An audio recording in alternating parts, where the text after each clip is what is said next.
Welcome dear students in AC starter. आज मैं आपको फाइनल का पेपर करवाने जा रहा हूँ 10th क्लास का 2020 का। मैं हिंदी मीडियम और इंग्लिश मीडियम दोनों में करवाऊंगा। आप सबसे पहले देख लीजिए हिंदी मीडियम में कौन से क्वेश्चंस हैं और इंग्लिश मीडियम में कौन से क्वेश्चन हैं। ठीक है, अब हम क्वेश्चन स्टार्ट कर देते हैं। पहला क्वेश्चन हमें बोला गया है कि मीडियन और जो मोड है वो 26 और 29 है, तो आपको मीन निकालना है। क्या निकालना है? मीन निकालना है। अगर मीडियन, मोड और मीन अगर हमें दे रखे होते हैं तो इनके बीच में एक रिलेशन होता है, उस रिलेशन के बेस पर ही हम इस आंसर को निकालेंगे और ऑप्शन पे टिक कर देंगे। हालांकि आपको करके दिखाने की जरूरत नहीं है, ठीक है, आप रफ में सॉल्व करो और फटाफट आप टिक कर दो कौन सा आपका आंसर आएगा। लेकिन मैं समझा रहा हूँ तो एक ही चीज बताऊंगा, आप ध्यान से देखिए। देखो, जो मीडियन होता है उसको हिंदी में जो है माध्यक कहते हैं। मैं एक बार हिंदी में लिख देता हूँ ताकि किसी को प्रॉब्लम ना हो। मोड को बहुलक बोलते हैं, बहुष्टक भी कहते हैं, और जो मीन होता है उसे माध्य कहते हैं। और इसका जो सिंबल होता है वो एम होता है, इसका सिंबल जेड होता है और इसका सिंबल एक्स पे बार होता है। ठीक है, इन तीनों में एक रिलेशन होता है, वो ये होता है mode is equal to 3 median minus 2 mean. ठीक है, तो अब हमें क्वेश्चन में क्या दे रखा है? अब तीनों में से दो चीज देगा, आपको एक चीज निकालनी होगी। जरूरी नहीं कि ये क्वेश्चन सेम आएगा, ठीक है, इसलिए कंसेप्ट समझो।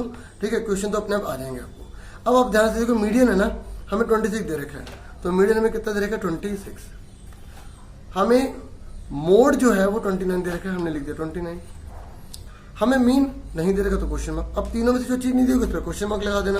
अब फटाफट देखो मोड कितना है, हिंदी वाले यहीं से देख लेंगे हिंदी में क्या लिखना है। मोड फटाफट बताइए कितना है? 29। 3 मीडियन कितना दे रखा है आपको? 26। 2 मीन कितना दे रखा है? हमें नहीं पता। अब 26 की 3 में मल्टीप्लाई कर लीजिए, 3 6 18, 1 इसको हमने कैरी कर दिया, 6 6 और 1 7 हो गया। अब ये 2 मीन है ना, इधर जाके क्या हो जाएगा? प्लस का, क्योंकि माइनस लगा हुआ है। ये जो 29 है इधर जाके क्या हो जाएगा? माइनस का। आप 78 में से 29 घटा दीजिए, 18 में से 9 जाएंगे, 9 बचेंगे, या 6 में 2 गए 4, कितना आ गया? 49।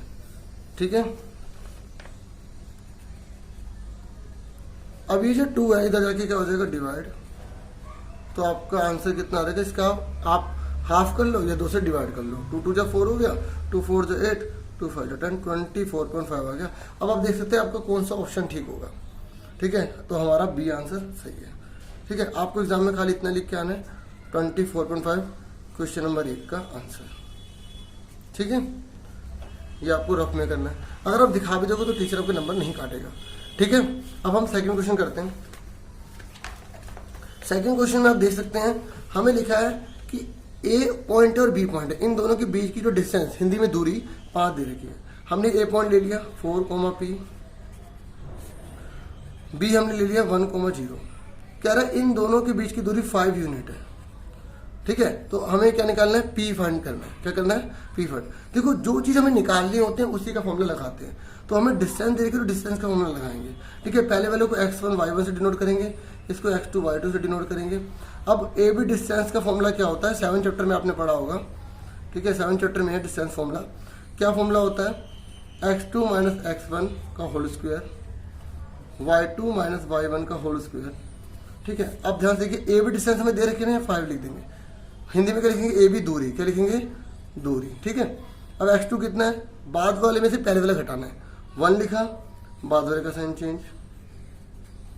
ठीक है, y2 कितना है? 0, बाद वाले का साइन चेंज। ठीक है, अब ये रूट इधर जाके स्क्वायर बन जाएगा। क्या बन जाएगा? स्क्वायर। अब 1 में से आप अगर 4 को लेस करोगे तो माइनस का 3 का स्क्वायर आ जाएगा। ठीक है, और ऐसे ही 0 में से p आप लेस करोगे तो p ही आएगा। माइनस अभी लगा तो लगा सकते हो। अगर माइनस के ऊपर इवन पावर होती है तो जो माइनस है वो खत्म हो जाता है। या 9, 3 जा 9 लिखना, 3 2 जा 6 मत लिख देना। ठीक है, ऐसे यहाँ p का स्क्वायर आ जाएगा। ठीक है, अभी जो 9 है इधर जाके क्या हो जाएगा? माइनस का हो जाएगा। अब 25 में से 9 गए, 16 बचे। अभी जो स्क्वायर है इधर जाके रूट बन जाएगा। देखो, जब रूट था इधर गया तो स्क्वायर बन गया। अब सिंपल सी बात है, जब स्क्वायर इधर जाएगा तो रूट बन जाएगा। लेकिन एक बात हमेशा याद रखना, जब स्क्वायर इधर जाएगा तो यहाँ पे आपको प्लस माइनस लगाना पड़ेगा। ठीक है, प्लस माइनस लगाना पड़ेगा, क्योंकि हमें नहीं पता ना ये जो 16 आया है वो किसकी वजह से आया है। -4 का आप स्क्वायर करोगे तब भी आपका क्या आएगा? 16 प्लस का आएगा। ऐसे अगर आप 4 की 4 मल्टीप्लाई करोगे तो 16, तब भी 16 ही आएगा ना। तो आपको थोड़ी पता है कि ये जो 16 है ये प्लस का था माइनस का था, इसलिए हम यहाँ प्लस माइनस लगा रहे हैं और हमारा आंसर प्लस माइनस 4 आएगा। 16 का रूट क्या होता है 4। ठीक है, ऐसे करते हैं 2 8 16, 2 4 जा ऐसे, तो 2 में से 1 2 बाहर आ गया, 2 में से 1 2 बाहर आ गया, इस तरीके से कितना आ गया 4 आ गया। ठीक है, इस तरीके से हमारा जो ए कोऑर्डिनेट है वो क्या आ गया 4, प्लस माइनस 4। अब आप आंसर देख लीजिए, इसने पूछा है कि जो पी की वैल्यू है वो क्या होगी, खाली 4 होगी, -4 होगी या दोनों होगी। आप समझ के होगे, आपका आंसर सी आएगा। ठीक है प्यारे बच्चों, अब उसके बाद आ जाओ थर्ड क्वेश्चन पे। थर्ड क्वेश्चन में बोला है कि आपको एक ग्राफ दे रखा है। ठीक है, सेकंड चैप्टर का क्वेश्चन है ये। ठीक है, मैं आपको चैप्टर बताता रहूँगा, ये 14 चैप्टर का था और इसने बोला है कि आपको नंबर ऑफ जीरोस निकालने हैं। देखो, जो नंबर ऑफ जीरोस हमें निकालने हैं ना, हमें इस लाइन को देखना है कि ये एक्स एक्सिस को कितनी बार टच कर रही है। ठीक है, कितनी बार टच कर रही है। हालांकि यहाँ पे लिखा होना चाहिए कि हम एक्स की रिस्पेक्ट में निकाल रहे हैं। ठीक है, क्योंकि ये जो एक्स है ना, ये इसकी रिस्पेक्ट में निकाल रहे हैं, तो हम कितने टच कर रहे हैं 1 2 3, तो इसका आंसर क्या आ जाएगा ए आ जाएगा। क्या आ जाएगा ए। तो इसको तो करने की जरूरत ही नहीं थी, सिंपल था। ठीक है, और अगर जैसे बता दूं, जैसे अगर मान लो यहाँ पर आ रहा है और हम एक्स की रिस्पेक्ट में कर रहे हैं तो यहाँ टच ही नहीं कर रहा, तो इसका जीरो कितना आएगा 0 आएगा। हिंदी में शून्य, क्या शून्य। ठीक है, अब आ जाओ फोर्थ क्वेश्चन पे। तो ये तो हो गया डन। फोर्थ क्वेश्चन पे आ जाओ। फोर्थ में लिखा है 2.35 पूरे पे बार लिखा है। अब इसने बोला है ये क्या है, इंटीजर है, रेशनल नंबर है, इरेशनल है या नेचुरल है। ठीक है, इंटीजर को बोलते हैं पूर्णांक। ठीक है, परिमेय संख्या आपको दिखा देता हूँ, पूर्णांक, परिमेय संख्या, अपरिमेय संख्या, प्राकृत संख्या। देखो, जिस पर बार लग सकता है ना वो रेशनल नंबर होता है। क्या होता है, रेशनल नंबर। तो फोर्थ का आंसर क्या आ गया बी, क्या आ गया रेशनल नंबर। ठीक है, अगर आपको रेशनल नंबर के बारे में थोड़ा और डिटेल में जानना है तो मैंने वीडियोस बना रखी हैं 9th क्लास की, आप ना चैप्टर नंबर 1 के कंसेप्ट की वीडियो देख लेना। ठीक है, आपको बहुत हेल्पफुल रहेगा। ठीक है, बाकी पता तो अच्छी बात है। अब मैं अगर कंसेप्ट समझा जाऊँगा तो वीडियो बहुत लंबी बन जाएगी, आप समझ सकते हैं ना। तो एचसीएफ हमें निकालना है 144 और 198 का। 144 एंड 198 का आपको एचसीएफ निकालना है। तो आपको क्या करना है, जो 144 है इसके प्राइम फैक्टर कर दो, 198 के प्राइम फैक्टर कर दो, दोनों में जो कॉमन आएगा उससे आपका एचसीएफ निकल जाएगा। जैसे सिंपल तरीका करते हैं, देखो कई लोग ना इसको एलसीएम कहते हैं। जब एक जना होता है ना उसको प्राइम फैक्टर कहा जाता है, ना कि एलसीएम। ठीक है, ये भी बात आपको पता होनी चाहिए। 2 से कर लेते हैं, 2 7 14, 2 दूनी 4। ठीक है, 2 3 6, 2 6 12, 2 1 2, 2 8 16, 2 9 18, 3 3 9, 3 1 3। ठीक है, तो ये सारे के सारे आपने लिख देना 2 × 2 × 2 × 2, 3 × 3। ठीक है, ऐसे 198 का कर लीजिए। ठीक है, तो जैसे पहले चैप्टर में जो यूक्लिड डिवीजन एल्गोरिथम है उससे भी आप एचसीएफ निकाल सकते हो, क्योंकि आपको तो सिर्फ ऑप्शन पे टिक करना है, आपके ऊपर है। ठीक है, ये सिंपल तरीका है, हर कोई आराम से कर लेगा। वो भी सिंपल है अगर अच्छे से आता है तो। ठीक है, देखो 2 9 18 हो गया और 2 9 18 हो गया। ठीक है, समझ आ गया। तो इसके बाद हमने 3 से जाएगा, 3 से 9, 3 से 9, 3 1 3, 3 1 3 11। तो इसका कितना आ गया 2 × 3 × 3 × 11। ठीक है, चेक कर सकते हो आप। ठीक है, 2 से 6 हो गया, 6 6 18। ठीक है, और 18 के 11 मल्टीप्लाई करोगे तो 198 आएगा। ठीक है, समझ आ गया। अब इन दोनों में देखो कॉमन क्या है, जल्दी से देखो कॉमन क्या है। दोनों में क्या है 2 है और दोनों में क्या है 3 है और ये वाला 3 भी दोनों में है। तो 2 × 3 × 3 जो कॉमन होता है वो लिखते हैं खाली। तो 3 3 9 2 18 आ गया। समझ आ गई। अगर आप कहो चलो मैं यूक्लिड डिवीजन से बता देता हूँ। जैसे 198 जो बड़ी रकम होती है उसे अंदर लिखते हैं, 144 को ऐसे लिखते हैं। तो 144 एकम 144 ऐसे चला जाएगा। 8 में से आ गए 4 बचे, 9 में से आ गए 5, फिर ऐसे डिवाइड हो जाती है, अंदर चला जाता है। ठीक है, फिर उसके बाद 54 से करेंगे। जैसे हमने 2 से करके देखा तो 108 आ रहा है। फिर हमने 3 से करके देखा, 3 से 12 डिवाइड कर रहे हैं ना, उसके लिए डिवाइड कर रहे हैं पहले। ठीक है, तो 162 आ गया। ये बड़ा हो गया तो हमने 108 ले लिया। फिर 14 में से 8 के 6 बचे, यहाँ 36 आ गया। ठीक है, तो इस तरीके से फिर 54 यहाँ आ गया। फिर 36 से कम 36 कर दिया। 14 में से 8 आ गया, 4 में से 1 18, फिर ये 36 अंदर आ गया। तो 18 दूनी 36। तो जीरो किसकी वजह से है, 18 की वजह से, तो 18 ऐसे भागा। अब जिसको ये अच्छा लग रहा है वो इससे कर लो, जिसको ये अच्छा लग रहा है इससे। दोनों चीज़ें बता दी मैंने, क्योंकि मुझे पेपर की तैयारी करवानी, तो मैं सोचा था फिर करवा दूँ, एक्स्ट्रा हो जाए, कोई बात नहीं, वीडियो थोड़ी लंबी हो जाए। ठीक है, लेकिन मैं जो पूरा पेपर है पार्ट में कराऊंगा, एक साथ नहीं करवाऊंगा। ठीक है, तो छठा क्वेश्चन है, इससे बोला है प्रोबेबिलिटी निकालनी है आपको। ठीक है, the probability that the number selected at a random from the number, ये 15 तक है और कह रहा है 4 का मल्टीपल होगा। देखो 1 से लेकर 15 तक काउंटिंग में हम जा रहे हैं और 4 का मल्टीपल कह रहा है। किसका मल्टीपल कह रहा है? 4 का। तो 4 के टेबल में कौन कौन आता है?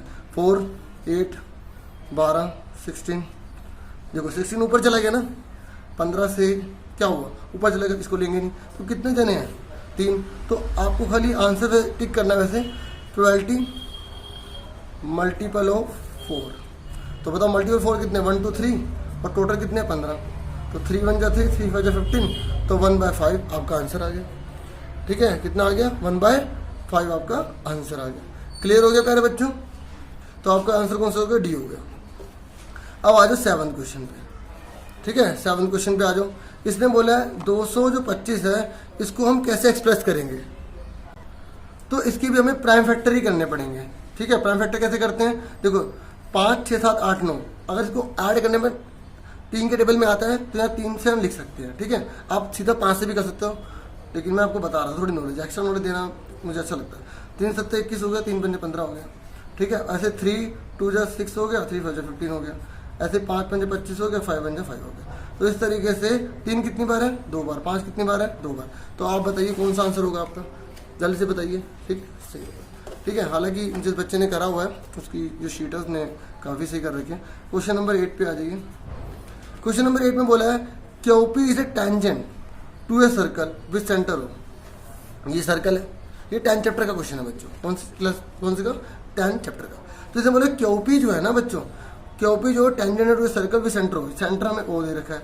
ये कह रहा है at a point P on a circle. ये अब देखो क्यूपी 2 पॉइंट थे ना, अब देखो क्वेश्चन में बच्चे देखो क्यूपी 2 पॉइंट है। क्यूपी, अब हमें थोड़ी पता है कि क्यू सर्कल पर होगा या पी होगा, क्योंकि टेंजेंट का मतलब होता है जो सर्कल को टच करके जा रहा है। खाली एक ही पॉइंट पर टच करता है ना, उसे टेंजेंट कहते हैं। हिंदी में बोलते हैं स्पर्श रेखा। क्या बोलते हैं? स्पर्श रेखा। ठीक है, आप हिंदी में पढ़ लेना। ठीक है, तो स्पर्श रेखा कहते हैं प्यारे बच्चों। अब एक बात बताओ, अब हमें कैसे पता चलेगा कि क्यू या पी दोनों में से कौन सर्कल को टच कर रहा है? यहाँ लिख दिया इसने पी कर रहा है, तो हमने ऐसे लाइन डाल दी, ये पी हो गया। ठीक है, आप यहाँ पे आराम से देख भी लें। ठीक है, दिख रहा होगा आपको, है ना? तो अब उसने आगे क्या बोला है? इफ ओ पी क्यू, तो इसका मतलब ये वाला पॉइंट क्या हो गया बच्चों? क्यू हो गया। अब उसने बोला ओ पी क्यू, यानी कि ओ पी क्यू हमें इसको जोड़ना पड़ेगा, क्योंकि जैसा क्वेश्चन बोलेगा वैसे, क्योंकि हमें थोड़ी पता है फिगर कैसे बनानी है, क्वेश्चन को पढ़ के पता लगता है बच्चों। ठीक है, इसमें बोला आइसोलेस है। अब आइसोलेस का मतलब पता है ना बच्चों क्या होता है? जिसमें दोनों साइड बराबर होती हैं।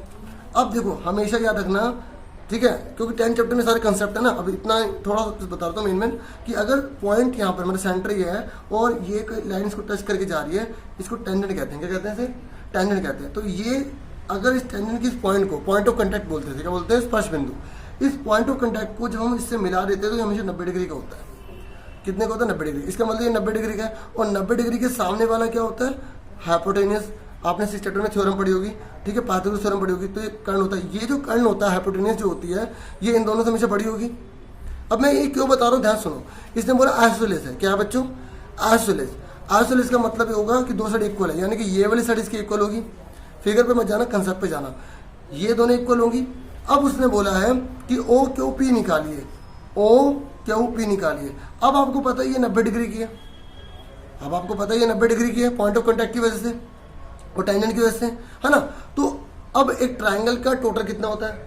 180 डिग्री होता है। अब जब दो साइड बराबर तो आमने सामने का एंगल क्या होगा? बराबर। तो ये बराबर कितने कितने बांटेंगे भाई? 90 रुपये तो इसने ले लिए, छीन लिए 90 रुपये, बचे 90 रुपये। ये दोनों बराबर है, आपस में भेदभाव नहीं कर रहे, बिल्कुल 45 ले लिए। तो इसका मतलब आंसर क्या आ गया आपका? 45 आ गया। क्या आ गया? 45। ठीक है बच्चों, अब हम बढ़ जाते हैं 9th क्वेश्चन में। ठीक है, 9th क्वेश्चन में आप देख लीजिए। इसने बोला है कि आपको पॉलिनोमियल दे रखा है x² + 2x + 1। ये कह रहा है इसको आपको फाइंड करना है 1/α + 1/β। तो ये किसके इक्वल होगा? ठीक है, तो ये सेकंड चैप्टर का क्वेश्चन है। तो ये सेकंड चैप्टर का जो क्वेश्चन है ना, x² + 2x + 1, तो ये इसमें क्या होता है? दो चीजें बताई गई आपको सेकंड चैप्टर में कि एक sum of zero, product of zeros. ठीक है, तो सम ऑफ जीरोस इसको α + β से डिनोट करते हैं। हिंदी में बोलेंगे शून्यों का योग। ठीक है, आप लिख लेना शून्यों का योग। तो इसका फॉर्मूला होता है -b/a। क्या होता है? -b/a। तो b और a किसे कहते हैं? देखो जो x² के साथ होगा उसे a से नोट करेंगे। ये मैं फॉर्मूला लिख देता हूँ। ठीक है, ये होता है एक्स स्क्वायर के साथ वाले को ए कहते हैं, एक्स के साथ वाले को बी कहते हैं, इसे सी कहते हैं। तो बच्चों सम ऑफ जीरोस बोला है हमें, क्या बोला है? सम ऑफ जीरोस, यानी कि माइनस बी अपॉन में ए, है ना। तो अब आप मुझे बताइए माइनस बी कितना होगा? माइनस तो माइनस लगा दिया, बी कितना है? 2, कंपेयर कर लो ना। और ए कितना दे रखा है? यहाँ कुछ नहीं है तो 1 मानेंगे, 1। तो अल्फा प्लस बीटा हमारा कितना आ गया? माइनस का 2 आ गया। उसके बाद दूसरा होता है इसमें प्रोडक्ट ऑफ जीरोस। क्या होता है प्यारे बच्चों? Product of zeros. हिंदी में क्या बोलेंगे? शून्यकों का गुणनफल। क्या बोलेंगे? शून्यकों का गुणनफल।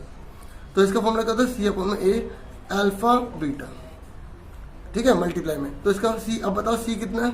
1, ए कितना है? 1, यानी कि 1/1 आ गया, ठीक है। तो अब आप देखिए हमें निकालना क्या? हमें निकालना 1 अपॉन में अल्फा, 1 अपॉन में बीटा। तो अब इसका एल्सियम ले लो, इसकी मल्टीप्लाई इसमें, एल्सियम ऐसे लेते हैं, इसकी मल्टीप्लाई इसमें कर लो, ये आसान तरीका है। इसकी इसमें मल्टीप्लाई करो अल्फा, इसमें करो अल्फा बीटा, ठीक है। अब मुझे पता है अल्फा प्लस बीटा हमने कितना निकाला है, ध्यान से देखो, माइनस का 2, और अल्फा बीटा कितना? 1। तो बार बार में पलटना नहीं पड़ेगा ना पेज। तो ये आ गया माइनस का 2, ये आ गया 1, तो हमारा माइनस का 2 आंसर आ गया, ठीक है। कितना आ गया आंसर इसका? माइनस का 2 आ गया। कौन सा आ गया? ए आ गया, ठीक है प्यारे बच्चों। अब आ जाओ 10th क्वेश्चन पे। 10th क्वेश्चन बोला है the coordinate of a point A on Y axis.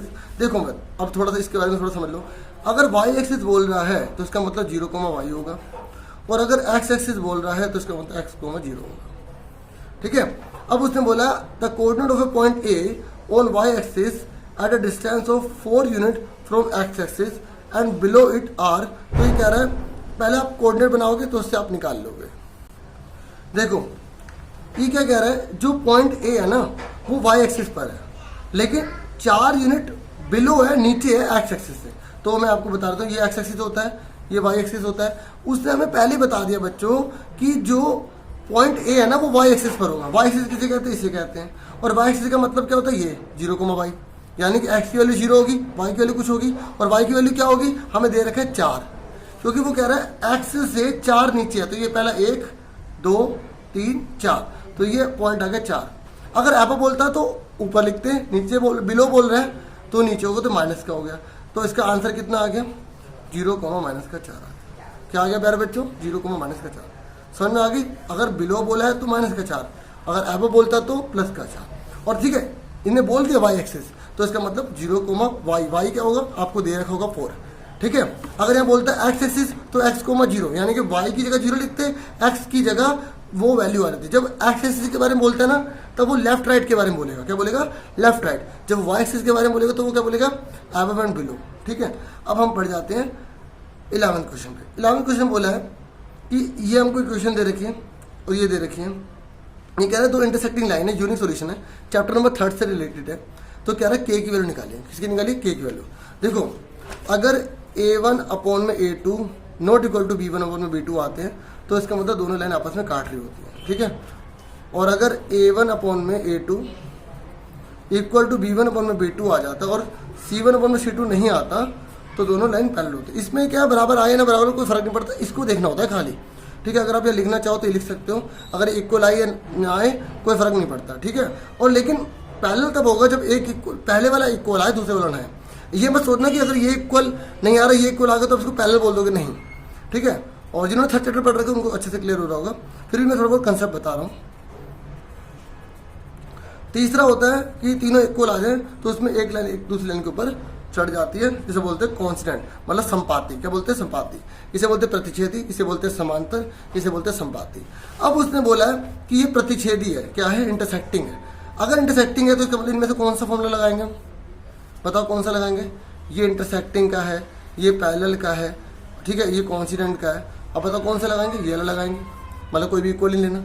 तो वो कह रहा है अगर इंटरसेक्टिंग है तो के की वैल्यू निकालिए। तो आप फटाफट अब लिख लीजिए के एक्स माइनस का 2y is equal to 3x plus y is equal to में 5। अब मुझे बताइए a1 क्या होगा? इसको और करके आपको लिखना पड़ेगा के एक्स माइनस का 2y, ये प्लस का 3 इधर जाके माइनस का 3 हो जाएगा। ऐसे ही मतलब इधर की साइड सबको लाना पड़ता है, ठीक है।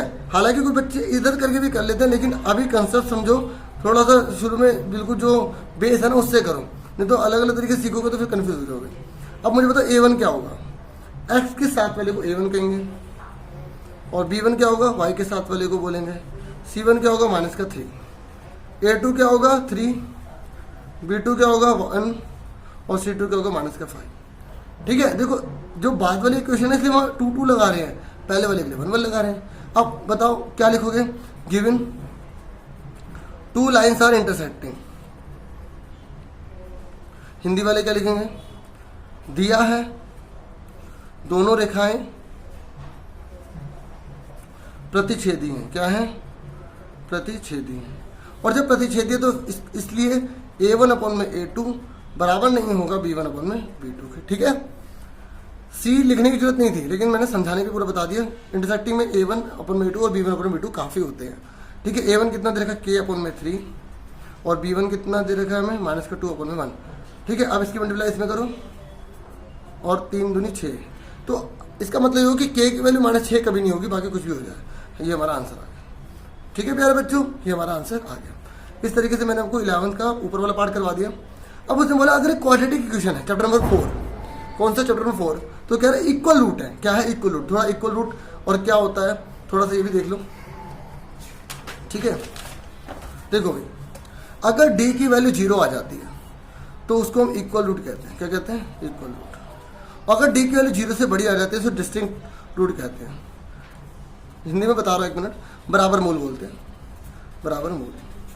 और डिस्टिंक्ट रूट का मतलब होता है अलग अलग, भिन्न भिन्न मूल होंगे। और अगर डी की वैल्यू 0 से छोटी आ जाती है तो बोलते हैं मूल वास्तविक नहीं है, मूल वास्तविक नहीं, it has no real root. ठीक है, तो ये 3 जरूरत है। और डी क्या होता है, देखो हम चैप्टर नंबर 4 की बात बता रहा हूँ तुम्हें, चैप्टर नंबर 4 के रिलेटेड है। हाँ, तो चैप्टर नंबर 4 में ना बच्चों क्वाड्रेटिक इक्वेशन होती है। क्वाड्रेटिक इक्वेशन का ये फॉर्मूला होता है ax² bx + c। ठीक है, ये जो थी ना ये लीनियर में थी, ये 3rd चैप्टर से रिलेटेड था। ठीक है, और ये 4th चैप्टर में है। खाली हम 1 वेरिएबल पढ़ रहे हैं, देखो इसमें खाली x ही है। जब आप इसमें देखोगे तो इसमें x और y 2 थे। अगर आपको डिफ्रेंशिएट करना आ गया ना तो चैप्टर में कन्फ्यूजन नहीं होगी। ठीक है, इस बात को ध्यान रखना। तो इस तरीके से आपको समझ में पावर 2 होगी सबसे बड़ी इसमें। ठीक है, और क्वाड्रेटिक में होगी। तो अगर इसका जब हम d निकालेंगे ना तो d निकालने का फॉर्मूला होता है b² - 4ac। ये जो b² - 4ac की वैल्यू अगर d 0 के बराबर आते हैं तो इक्वल रूट, इसका मतलब दोनों जो आंसर निकलेंगे सेम निकलेंगे। अगर 0 से बड़ा आता है तो दोनों के आंसर जो 2 आंसर निकलेंगे, क्योंकि बड़ी पावर है तो 2 है तो 2 आंसर आएंगे, तो दोनों आंसर अलग निकलेंगे। अगर 0 से छोटा आता है तो आगे करना ही नहीं है। ठीक है, इक्वल रूट, डिस्टिंक्ट रूट और ठीक है डिस्टिंक्ट रियल रूट लिख दो यहाँ पे। समझ में आ गया, क्योंकि रियल भी निकाले वैल्यू। अभी यहाँ तक आपको क्लियर हो गया होगा। अब फटाफट क्वेश्चन करते हैं। ठीक है, थोड़ा थोड़ा एक्स्ट्रा नॉलेज आपको दे रहा हूँ, रिवीजन करवा रहा हूँ इसलिए ये दे रखा है। अब इसने बोला इसके इक्वल रूट है, क्या दे रखा है इक्वल रूट, तो k की वैल्यू निकालो। सबसे पहले a लिखो कितना है, जो x² के साथ होगा उसे a कहेंगे, जो x के साथ होगा उसे b कहेंगे और जो अकेला होगा उसे c कहेंगे। ठीक है, अब आप लिखोगे given it has equal root, क्या दिया है। ठीक है, अगर राइटिंग समझने तो सुनाई दे रहा होगा, दिया है इसके मूल बराबर है, इसके मूल बराबर है। तो अगर मूल बराबर है तो इसका मतलब क्या हो, डी की वैल्यू क्या होगी 0, और डी किसके बराबर होता है b² - 4ac बराबर 0। अब b की वैल्यू कितनी निकाली है, -4। कितनी है, -4 के ऊपर 2 लग गया, क्योंकि यहाँ पे देखो स्क्वायर लगा हुआ है। उसके बाद 4 a कितना प्यारो, a कितना 3 और c कितना है k। ठीक है, यह देख लीजिए ये किसके बराबर है 0 के, क्योंकि इक्वल रूट है ना। तो -4 की पावर 2 का मतलब क्या होगा, -4 की -4 में मल्टीप्लाई करेंगे 16 आएगा। ये मत करना 4 दूनी 8 लिख दो। ठीक है, ऐसे 4 × 12 k = 0। अब प्लस का 16 जाके माइनस का, ये माइनस का 16 नहीं है, इस बात को हमेशा ध्यान रखना। प्लस का 16 जाके माइनस का हो गया। अब माइनस का 12 है, ये मत करना उस जाके प्लस हो जाएगा। माइनस का 12 लेकिन एक वेरिएबल के साथ है तो ये मल्टीप्लाई माना जाएगा, इसलिए अपोन में जाएगा। माइनस से माइनस कट गया। अब 4 के बारे में दोनों आते हैं, 4 × 12 4 × 16 तो 4/3, ये हमारा आंसर है। ठीक है, इस तरीके से मैंने ऑप्शन वाला भी करवा दिया, क्योंकि मैं ऑप्शन वाला थोड़ी छोड़ूंगा, क्योंकि मैं तो आपको रिवीजन करवा रहा हूँ ना, प्रैक्टिस करवा रहा हूँ। ठीक है, अब हम 12वें क्वेश्चन पे आ जाते हैं। 12वां क्वेश्चन देखिए आप, ये है 8 चैप्टर का।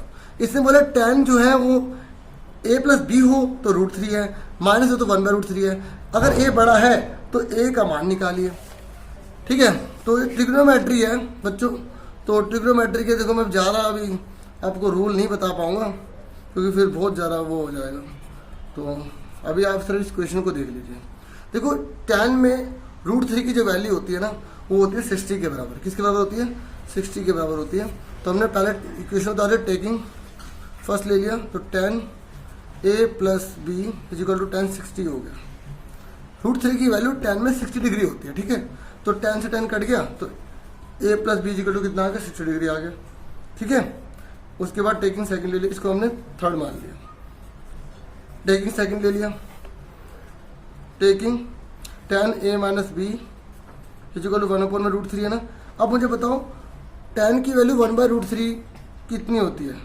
tan 30 होती है। तो tan से tan कट गया तो a - b = कितना आ गया? 30 डिग्री आ गया। ये फोर्थ आ गया। अब इन दोनों को हम जो चैप्टर नंबर 3 में हमने एलिमिनेशन पढ़ा था, सब्स्टिट्यूशन पढ़ा था, क्रॉस मल्टीप्लिकेशन पढ़ा था, उन दोनों में से तीनों में से किसी भी फॉर्मूले से सॉल्व कर सकते हैं, ठीक है। तो अभी आपको मैं करके दिखाता हूँ। तो a + b = में कितना दे रखा है हमें? 60 डिग्री। a - b = कितना दे रखा है हमें? 30 डिग्री। तो हमने क्या करा? एलिमिनेशन लगा दिया। एलिमिनेशन में क्या होता है कि जो नीचे वाले जो है ना उनके में से कोई जैसे x वाला वेरिएबल हो या y वाला, उनमें किसी को सेम कर देते हैं। यहाँ x y तो है नहीं, a भी है।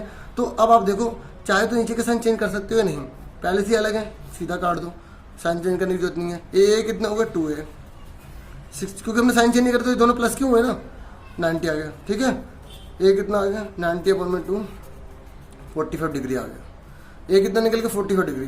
पुटिंग इन थर्ड, हमने ये थर्ड माना था ना इसको। अब a कितना निकला? 45। तो दोनों को जोड़ के 60 आता, तो b कितना आ गया? 15। मुझे पता आप खुद समझ गए होंगे, 45 + b = में 60 डिग्री। तो b = कितना आ गया? 60 - 45, b = कितना आ गया? 15 डिग्री आ गया। और आपको चेक भी करना है कि आपने सही करा गलत करा है। इसने बोला था a बड़ा आएगा, इसने बोला a बड़ा आएगा b से, आ रहा नहीं आ रहा, इसका मतलब आपने सही करा, ठीक है। इससे पता भी लग गया आपको, ठीक है। 15 तक क्वेश्चन कराऊंगा, फटाफट 13वां क्वेश्चन देख लीजिए। इसने बोला कि दो समरूप त्रिभुजों का परिमाप 25 सेंटीमीटर और 15 सेंटीमीटर दे रखा है। ये एक त्रिभुज है और एक ये त्रिभुज है। परिमाप का मतलब होता है पैरीमीटर। इसका जो पैरीमीटर है ना 25 है और इसका जो पैरीमीटर है वो 15 है, ठीक है। ये सेंटीमीटर में, ये भी सेंटीमीटर में। तो ये कह रहा है एक भुजा की लंबाई 9 है। कितनी है? 9। किसकी? पहले वाले की। ये पहले वाला, ये दूसरे वाला। तो दूसरे वाले की निकालिए, ठीक है। तो ये सिमिलर थ्योरम होती है, उसके बेस पर है। 1 नंबर का क्वेश्चन है। आप क्या करोगे कि जो ट्रायंगल का जो पैरीमीटर है, मतलब जैसे a b c, इसको हमने p q r मान लिया, ठीक है। तो ये ट्रायंगल जो है समरूप लिखा हुआ है, देखो लिखा हुआ है यहाँ पे, सिमिलर लिखा हुआ है ना, आप इंग्लिश में भी देख सकते हैं, ये लिखा हुआ है सिमिलर। तो सिमिलर ट्रायंगल है तो आप लिख देना ट्रायंगल a b c। वैसे आपको लिखना नहीं, आपको आंसर निकालना है, फिर भी समझाने के लिए बता रहा हूँ। Triangle a b c p q similar है, इसका मतलब क्या होगा कि जो पैरीमीटर होगा ना इसका और इसका, इसकी रेशो, तो पैरीमीटर p लिख रहा हूँ खाली, perimeter a b c upon में पैरीमीटर हिंदी में परिमाप p q r बराबर होगा, जो साइड हमें दे रखे एक वो ले लो, ए बी ए सी ले लिया, उसके बटे में पी आर ले लिया। अब ए बी सी का पैरीमीटर कितना है? 25। कितना है? हमें कितना दे रखे? 25, और बटे में उसका कितना है? 15। इज इक्वल टू में कितना है? मैं इसको अच्छे से एक्सप्लेन करके एक प्रूव करने के लिए भी आता है कि पैरीमीटर भी सिमिलर होगा, मतलब प्रोपोर्शनल होगा, वो अभी नहीं बता पाऊंगा, अभी इस क्वेश्चन को देख लो, ठीक है। 25 बटे में 15 आ गया। इज इक्वल टू में कितना दे रखा था हमें बच्चों? एक 9 दे रखे, तो दूसरे हमने निकाली, उसे हमने x मान ली। क्या मान ली? x। अब क्रॉस मल्टीप्लाई कर लो, देखो ये जो हमें निकालनी थी ना ये साइड, हमने इसको x मान लिया। तो 25, ये 6 चैप्टर से रिलेटेड है, अगर आपने 6 चैप्टर पढ़ा हो तो उसे आप देख सकते हैं। तो इस तरीके से 9 मल्टीप्लाई में 15, ये 25 अपॉन में चला गया। अब इसे काटो, 5 पंजे 25, 5 3 15, और इस तरीके से 9 3 27 बटे में 5 आ गया। डिवाइड करना तो कर लेना, ठीक है। अब हम आ गए 14 क्वेश्चन पे। 14 क्वेश्चन बोला कि ए बी और सी ये तीनों कोलिनियर हैं, तो आपको एक्स की वैल्यू निकालनी है, ठीक है। इससे ऊपर वाला भी क्वेश्चन है, वो भी देख लेते हैं। ये कह रहा है ये जो सी पॉइंट है इन दोनों को 2:3 में डिवाइड करता है, तो यहाँ पे सेक्शन फॉर्मूला लगेगा, ठीक है। 7 चैप्टर से रिलेटेड है। तो अब आप देख लीजिए सेक्शन फॉर्मूला कैसे होता है। देखो इसने बोला ए जो है 2,6, देखो अगर जब रेशियो लिखा आ जाए ना तो समझ जाओ ठीक है, और पॉइंट दे रहे हैं कोऑर्डिनेट, तो समझो वो कौन सा सेक्शन फॉर्मूला है। बी कितना है 5,1, ये कह रहा है इस लाइन को कोई पॉइंट काटता है, यहाँ पर सी मान लेते हैं K/4, K,4 दे रखा है, कह रहे हैं ये 2 है और ये 3 है, इसको हमने क्या मान लिया सी, नहीं दे रखा है हमें, ठीक है। तो ये कह रहा है K की वैल्यू निकालिए, किसकी वैल्यू निकालिए K की। तो जो चीज़ हमें दी होती है उसकी फॉर्मूला लगाते हैं, ठीक है। हमें रेशो दे रखी है, रेशो, और ये हमें K निकालना है, तो फॉर्मूला कौन सा लगेगा एक्चुअल में। आप मुझे बताइए जो K लिखा है पहले वाले को क्या बोलते हैं x, बाद वाले को क्या बोलते हैं y, तो आपको x का फॉर्मूला लगाना है। अब मुझे बताइए x का फॉर्मूला क्या होता है, m1 x2 m2 x1 m1 plus m2, ठीक है। तो x है ना, यहाँ पे K आ गया, m1 कितना है 2 मल्टीप्लाई 5, ऐसे ही 4 मल्टीप्लाई 2 मल्टीप्लाई हमने 5 कर लिया, ठीक है। उसके बाद ऐसे हम क्या करेंगे 3 मल्टीप्लाई m2 ये दे रखा है, 3 मल्टीप्लाई 2 कर लेंगे।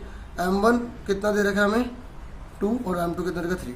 देखो पहले वाले को m1 कहते हैं और इस वाले को m2 कहते हैं, समझ में आ गई। ये यहाँ पे जान कि उसने K लिख दिया है ताकि बच्चे कंफ्यूज हो जाए, ठीक है। आपको पता होना चाहिए पहले वाला x दूसरे वाला y होता है। थोड़ा सा आराम से बता दिया, मुझे लग रहा था मैं थोड़ा स्पीड से बता रहा हूँ, तो आपको समझ में आ गया। तो यहाँ पे हमने x K लिख दिया। फॉर्मूला आपको पता होगा सेक्शन फॉर्मूले का, x का ये होता है, y का क्या होता है m1 y2 m2 y1 m1 plus m2। पर हमें y का यहाँ नहीं निकालना है, जानबूझ के उसने y की वैल्यू लिख दी ताकि बच्चे कंफ्यूज हो जाए करे कैसे, ठीक है।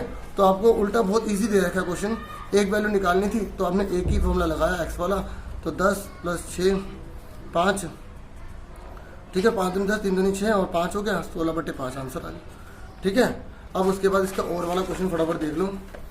देखो इसने बोला कोलिनियर, जब भी कोलिनियर बोलेगा तो उसका मतलब ये है कि वो तीनों पॉइंट एक ही लाइन में, तीनों पॉइंट एक ही लाइन में, और जब तीनों पॉइंट एक ही लाइन में होते हैं तो वहाँ पे हम एरिया का फॉर्मूला लगाएंगे 23 31 12 का, 23 31 12 का लगाएंगे। तो हम ये पॉइंट तीनों एक ही लाइन में, A B C -3 12 7 6 x common है, ठीक है। उसने बोला K की वैल्यू सॉरी x की वैल्यू आपको निकालनी है, किसकी वैल्यू निकालनी है x की। तो मैंने क्या कहा जब भी कोलिनियर होगा, कोलिनियर को हिंदी में बोलते हैं सरेंक, क्या बोलते हैं सरेंक बोलते हैं। तो एरिया क्या होगा 0 होगा। पहले एरिया का फॉर्मूला लिख लीजिए 1/2 x1 y2 माइनस y3। देखो इसको याद करने का तरीका बता देता हूँ, पहले मैं लिख देता हूँ।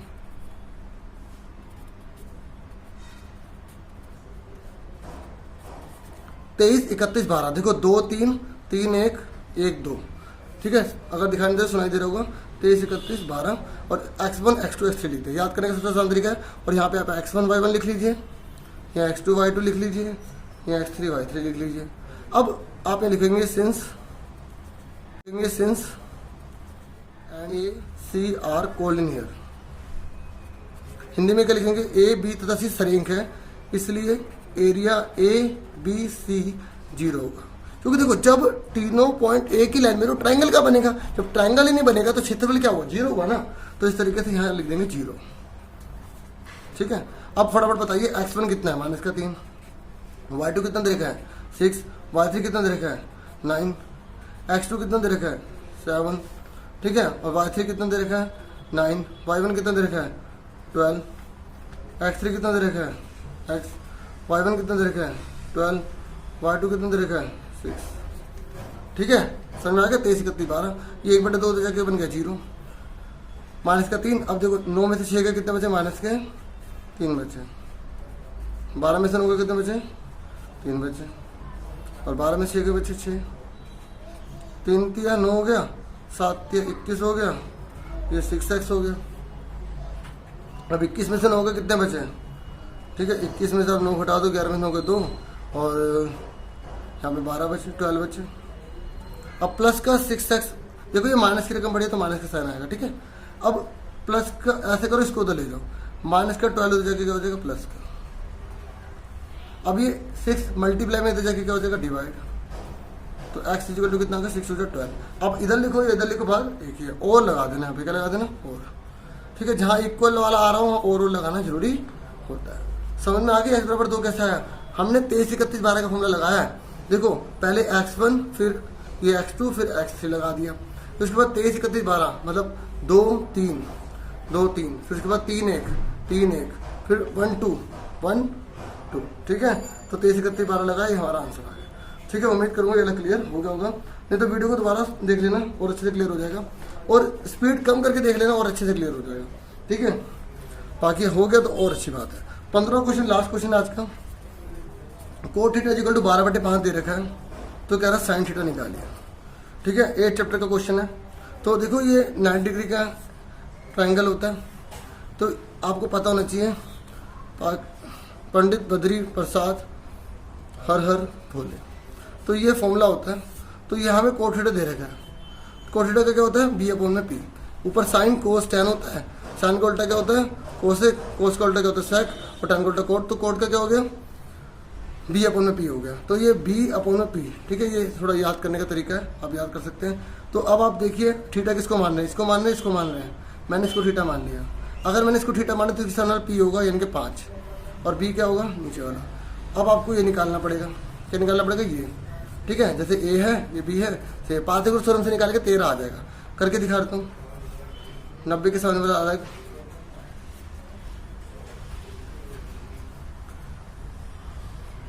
ए बी कितना दे रखा है 5 का स्क्वायर, बी सी कितना है 12 का स्क्वायर, ठीक है। तो 5 का क्या होगा 25, 12 12 144,